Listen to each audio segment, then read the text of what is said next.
Good morning, and thank you for joining me. We're going to take a moment to share with others, and I'll be right back.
Today, my friend, do you know he's calling out to you?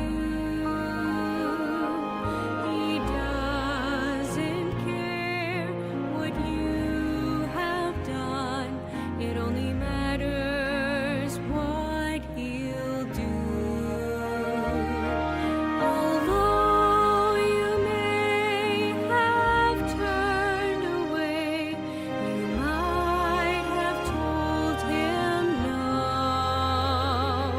He wants to give you one more chance. He wants to show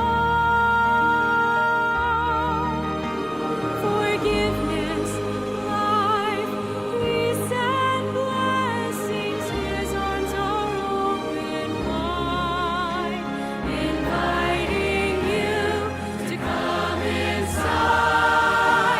Forgiveness, a chance to start anew. That's what is waiting for you if you choose Christ. The soldiers mocked his holy name. The council said he was to blame. His followers denied him. His friends, they betrayed him. Still he said,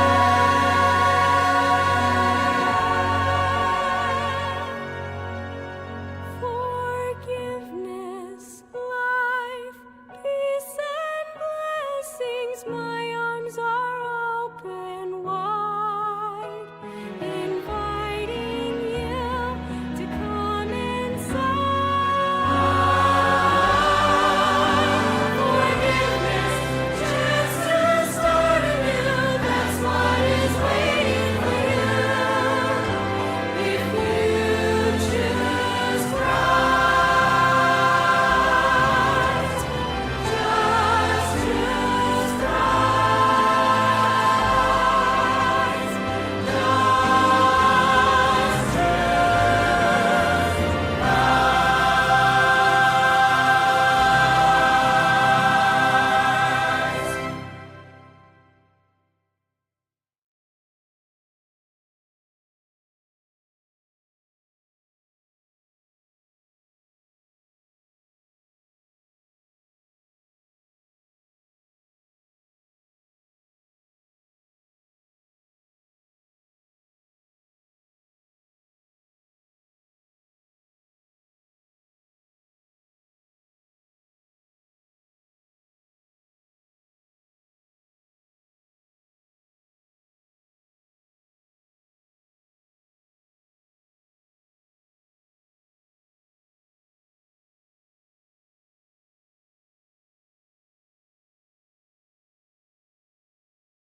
It's not muted. I was just making sure everything was working because we added YouTube to the channel. I know that when I went over to Rumble, I was saying goodbye to YouTube. But I figure it's a link. Why not try it? See what happens. Because now that I've got the Rumble Studio up and running, it allows me to link YouTube and Twitch and Rumble. And if I paid for X, it would allow me to stream live from X. But, you know, I don't have the crowd that warrants using X as a stream yet. I still post the link over there, but I don't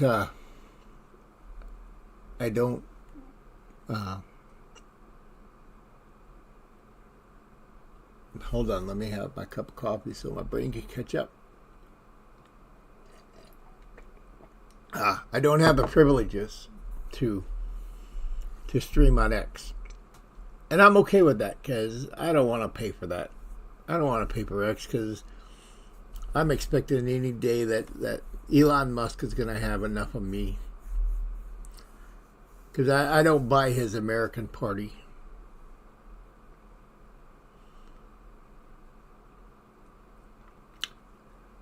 Musk was kicked out of the White House because he's tripping on ketamine sometimes, and he's a little bit off in his H-1B idea. By the way, speaking of H-1Bs, did you hear that Microsoft laid off 14,000 people and or 9,000 people and is requesting 14,000 H-1B visas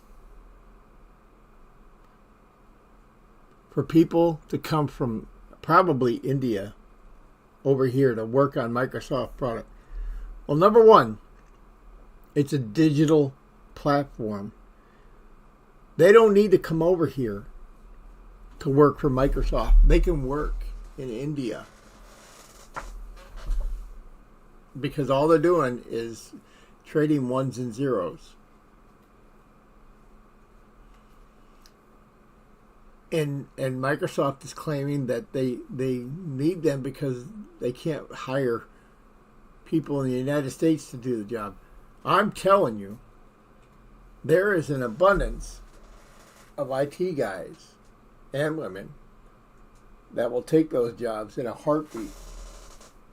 And they'll take them at what normally would be a discounted rate because working for Microsoft is a gold, getting the Charlie's golden ticket.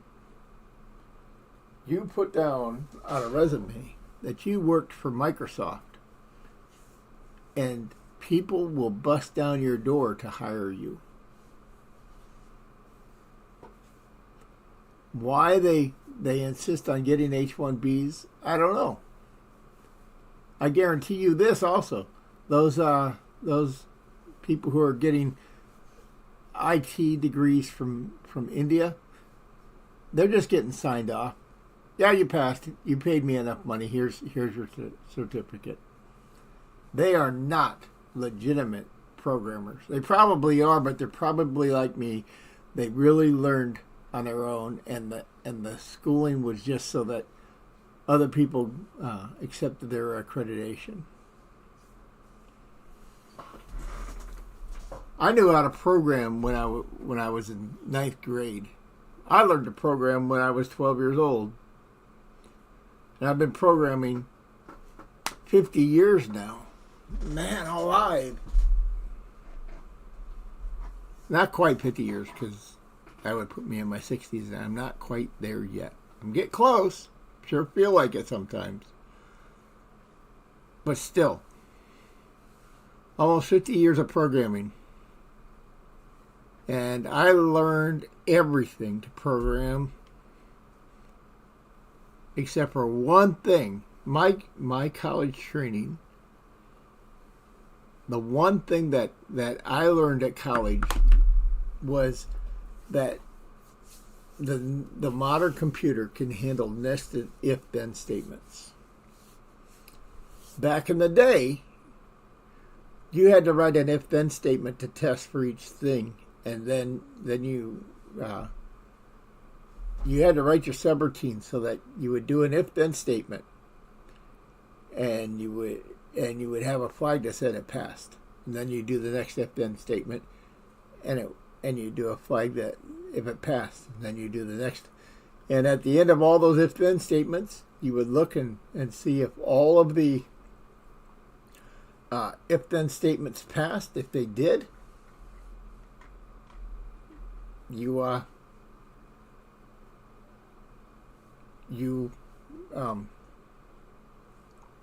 would then run the subroutine. Some people did it as a binary, which meant that the first question would take the ones place with a 1 or 0. Then if it had to be specifically a certain set of qualifications, you'd have 1011, 1000 type of thing. And you would say, if the placeholder equaled 1011 and 1001, then you run this subroutine. If it equaled 1111111111, you would run this subroutine. That's how it used to be written. But with a nested if-then statement, it says, if this is true, then test for this. And if this is true, test for this. And if this is true, test for this. And you could have, within your code, you built all of the results.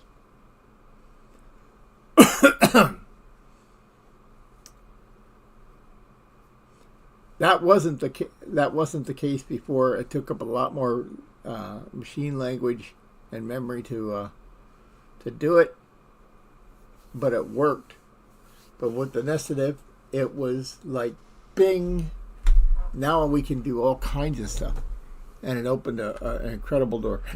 Kind of like when your PC went from being a teletype to being a screen, to being color screen, to being pardon me, 4-color BGA or CGA to VGA, 256 colors, to where now we have the infinite palette because everything's run on a separate graphics card.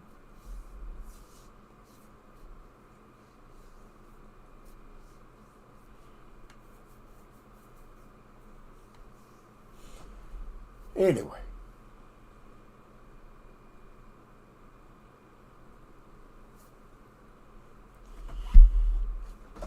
I don't know why I got off on that tangent, but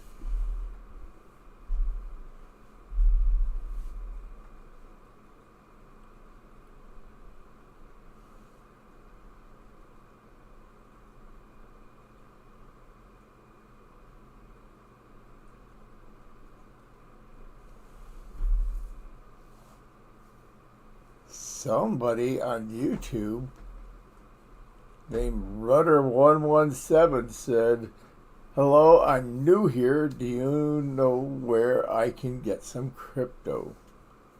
Rudder, you better let me know that's you, or that it's somebody posing as you. If it's somebody posing as you, I'll dump them.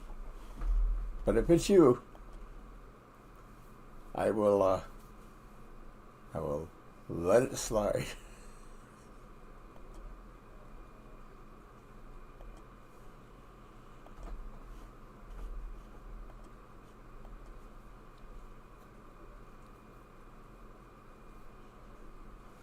Anyway, for those that are new,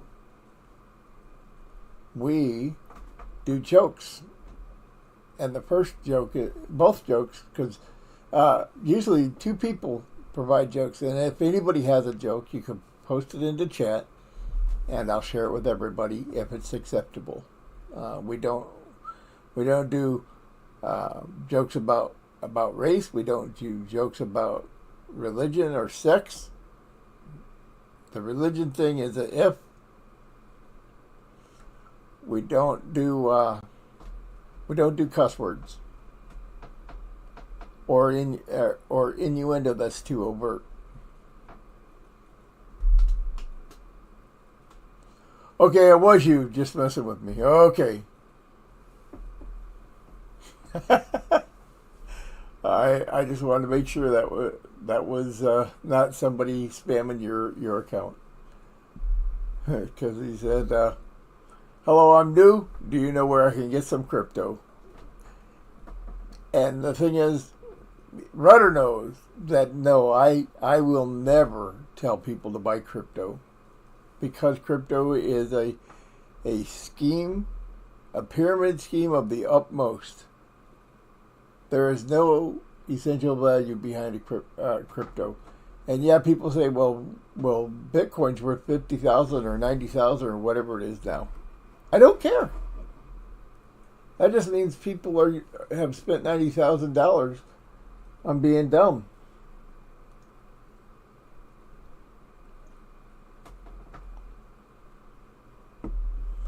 Because even though somebody is willing to pay you $90,000 right now, the moment people start saying, no, I'm not giving you money, it's going to be worth nothing.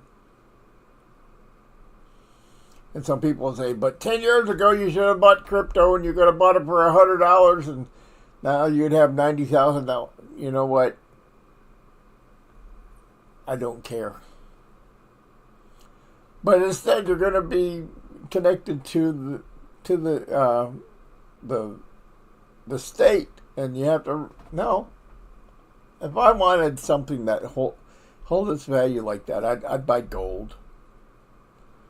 But number one, I don't have enough to worry about.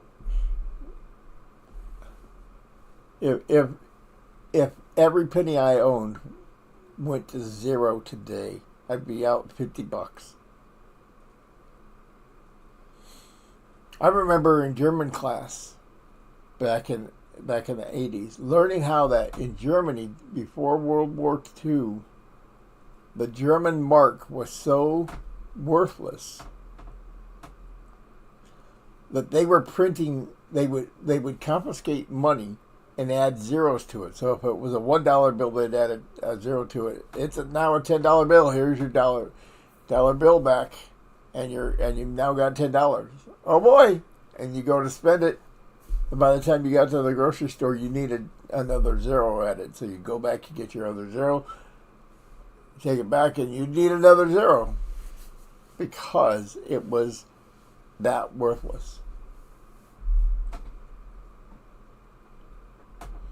In the United States, money is fiat money, meaning it doesn't have anything backing it. Gold doesn't back it anymore.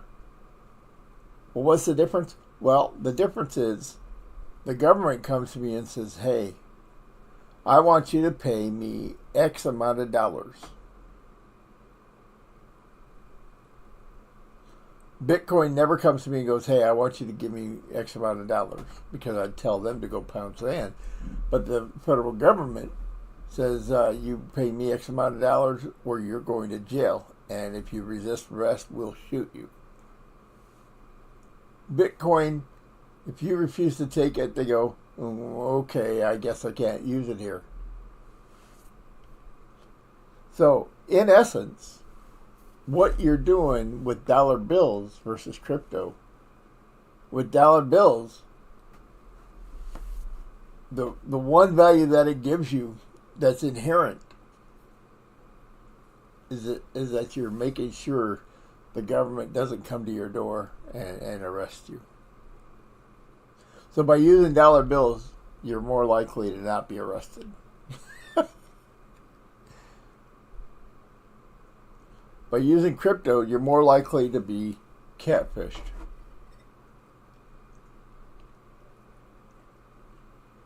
All right. So let's start with the jokes. Rudder says, how did the hackers escape from the police?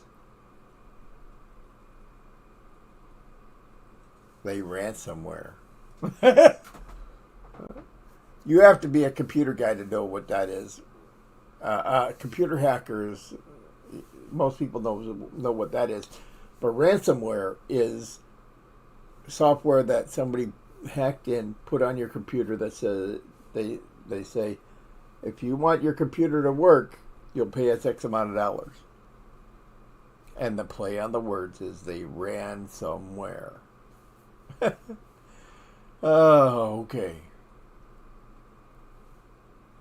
That's like the joke. There are 10 types of people in this world, those that understand binary and those that do not.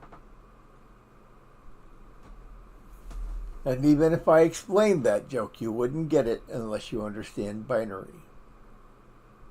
Or binary, as some people are known to say. Rudder also said the man who invented autocorrect passed away recently. His fun fair is on Sundial at Moon.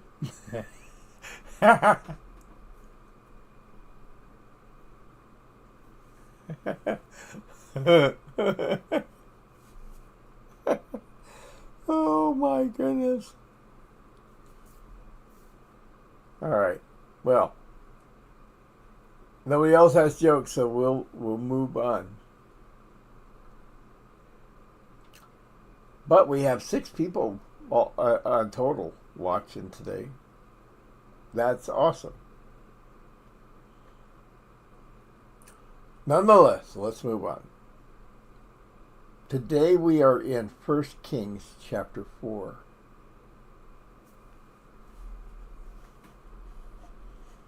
Let me make sure I pull it up here.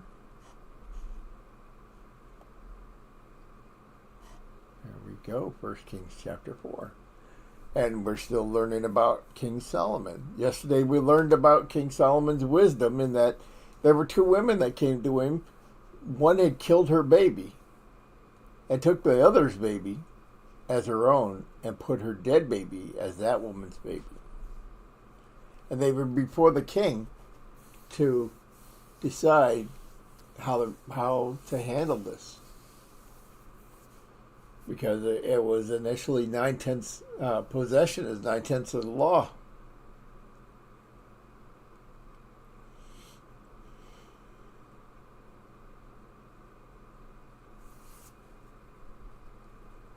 King Solomon said, well, since we can't figure this out, divide the baby in half, give her half and her half.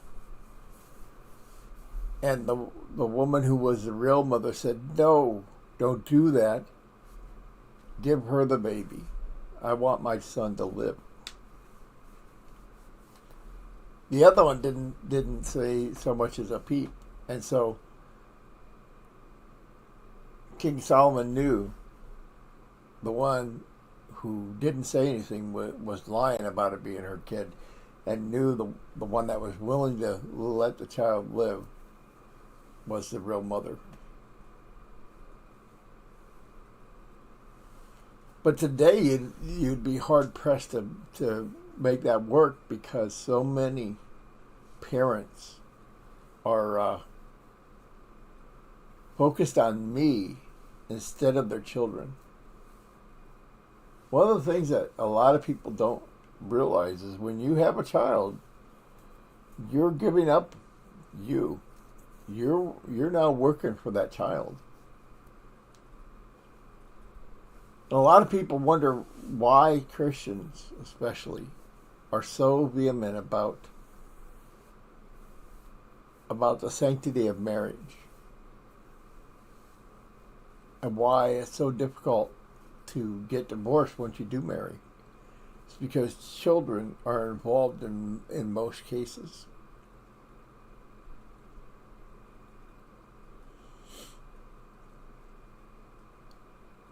I gotta quit watching Facebook, not Facebook, Rumble, and X a lot of times, because I see these videos about women who are throwing the term baby daddy like it's no big deal.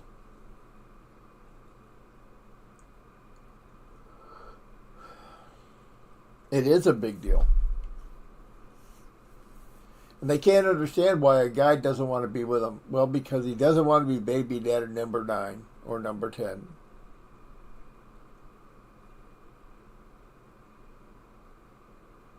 What are you, judging me? Yes, I am. If you're going to be a knucklehead, I'm judging you.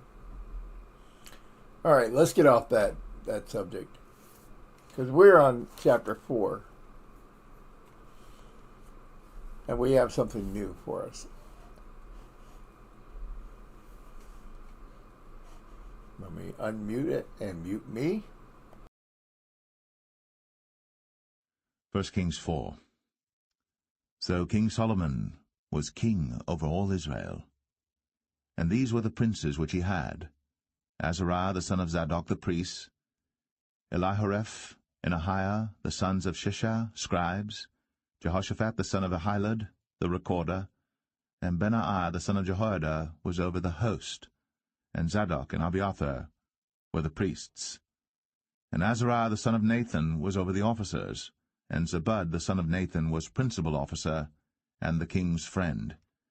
And Ahishah was over the household, and Adoniram the son of Abda was over the tribute. And Solomon had 12 officers over all Israel, which provided victuals for the king and his household. Each man his month in a year made provision. I stopped here for a moment.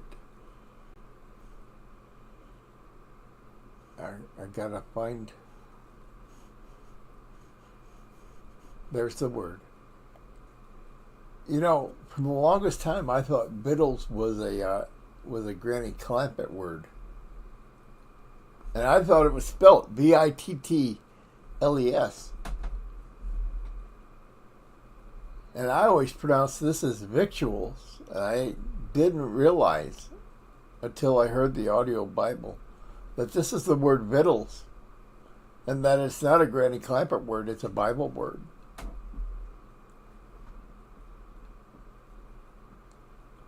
There's another word that's similar. Reckon. Reckon. Likewise, reckon ye yourselves to be dead indeed unto sin. That's in Romans 6. I thought reckon was one of those hillbilly words. It's a Bible word. Ain't that interesting? All right, let's continue on.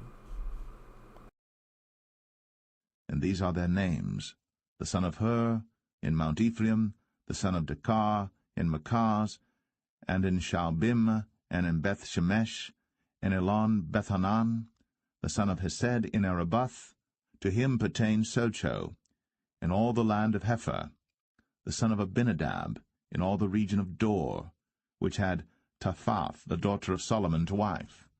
Baanah, the son of Ahilud, to him pertained Tanakh and Megiddo, in all Bethshan, which is by Zartanah beneath Jezreel, from Bethshan to Abel Meholah, even unto the place that is beyond Jokneam. The son of Geber, in Ramoth Gilead, to him pertain the towns of Jair the son of Manasseh, which are in Gilead. To him also pertain the region of Argob, which is in Bashan, 80 great cities with walls and brazen bars. Ahinadab the son of Edo had Mahanaim.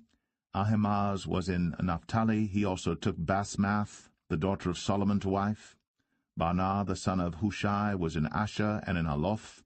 Jehoshaphat the son of Paruah in Issachar. Shimei the son of Elah in Benjamin. Geber the son of Uri was in the country of Gilead, in the country of Sihon the king of the Amorites, and of Og the king of Bashan, and he was the only officer which was in the land.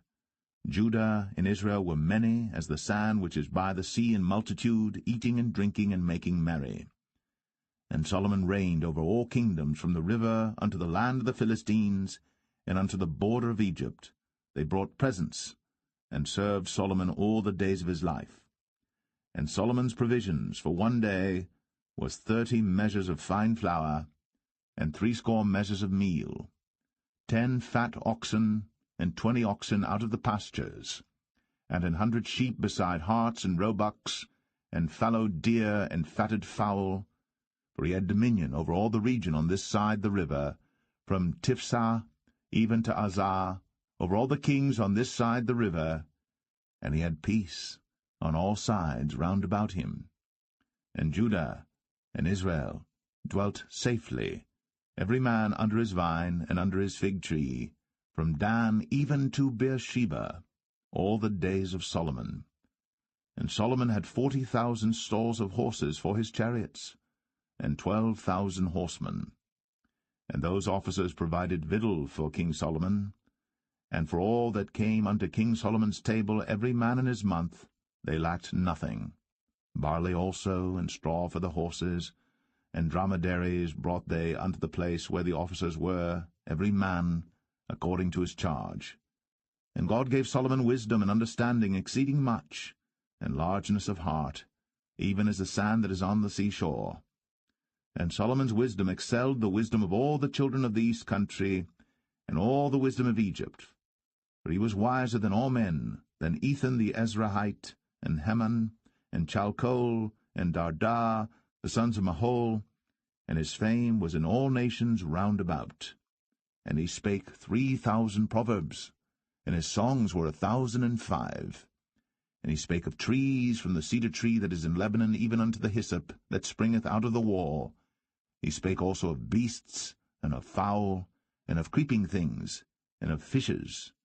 And there came of all people to hear the wisdom of Solomon, from all kings of the earth, which had heard of his wisdom.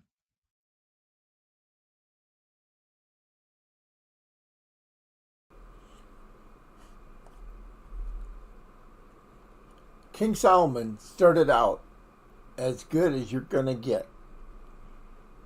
Absolutely nothing to worry about. He was even given the gift of wisdom by God. But that's not the end of his story, and we'll find out tomorrow, or when we do, we will find out about Solomon's folly. It's the book of Ecclesiastes.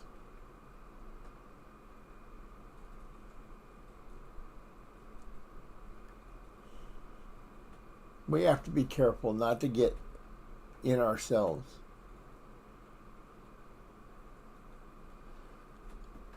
But here's something to think about. I wanted to point this out. This is just something that stands out. You might go, well, how come he had 40,000 stalls of horses for chariots and only 12,000 men? Well, number one, many chariots were pulled by more than one horse. And number two, each chariot didn't have just a set number of horses assigned to it, say 2 horses. Each chariot had backups, kind of like spare tires. You didn't go to war with just the 2 horses that were attached. You had 2 horses waiting in the wings, because you go to battle. I guarantee you, if I'm a spearman and you're coming charging at me with a chariot, I'm taking those horses out. I'm going to plant that spear on the ground, and the horse is going to come charging right into it. And I'm going to take that horse out if at all possible. And I'll let my buddies worry about the rider, but I'm taking that horse out.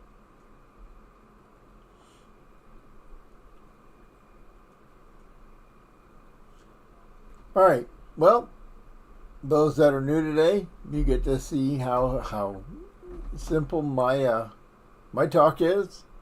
Sometimes I go on a rant about unions or communism or how the government's screwing up today, and sometimes I just go right into the word, depending on the situation. Because today's reading was half list, I don't have a whole lot to say. And besides that, the whole focus on this channel is to hear the Word of God, not the Word of Ern. Because the Word of Ern is flawed. We just got done studying how the Word of God is true and righteous without flaw. And I'm so glad we have that. All right, well, that's it for today. Thanks for joining me, and have a great day.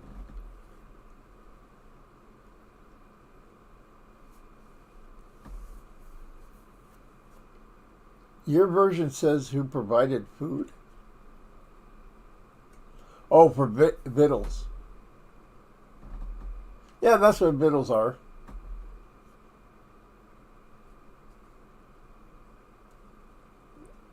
No different. It's what the word victuals means, is food.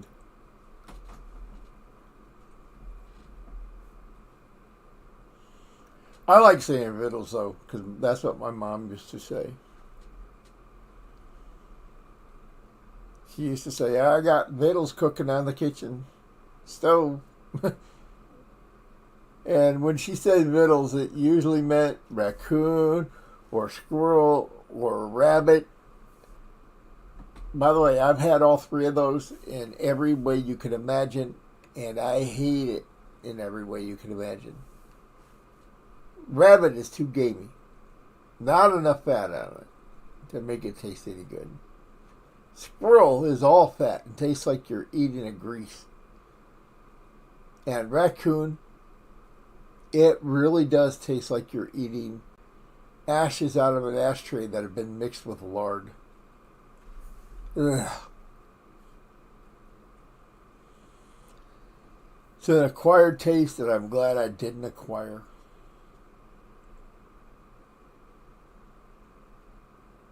And you know, there are other types of meat. I saw a video on YouTube. This guy was cooking up different kinds of game. Which cut was it? I think it was the flank or the prime rib. And they beaver and coyote and like, ugh, I could taste how bad those taste through the screen, because my mind was going back to when I was a kid. But victuals also meant that Mom was cooking potatoes and carrots, so I didn't starve those days. I just didn't eat the meat. I almost became a vegetarian because of my mom. I remember one day I came home from school all excited because, it was almost dinner time, and I said, "Mom, what's for dinner?" She says, "Oh, I've got hamburgers on the stove." And I look, and these hamburgers are big. So I built a Dagwood sandwich that was probably 4 or 5 inches high. I put tomato and all this other stuff. And I took one bite. I'm like, bleh, bleh, bleh. And I went, "Mom, I think these hamburgers have gone bad." And she says, "Oh, no, those are brains. I just wanted you to try it before you told me you didn't like it." I said, "Mom, I don't like it." Oh, yeah, I don't like brains. I don't like Rocky Mountain oysters. Don't like any of those exotic things. Although I have gone to a Brazilian barbecue where you have this little indicator that says you want more meat. And they'll walk by with a slice of meat and they'll tell you, "Oh, this is elk," or this is prime rib from a cow. This is chicken. This is goose. This is duck. Duck I'm okay with. Goose it's got to be cooked right.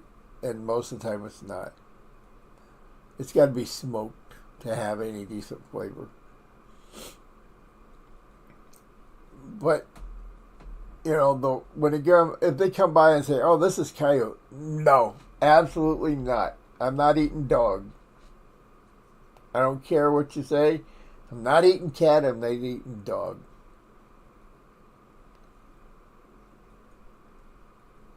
Anyway, on that note, let's head out. Thanks for joining me. Have a great day.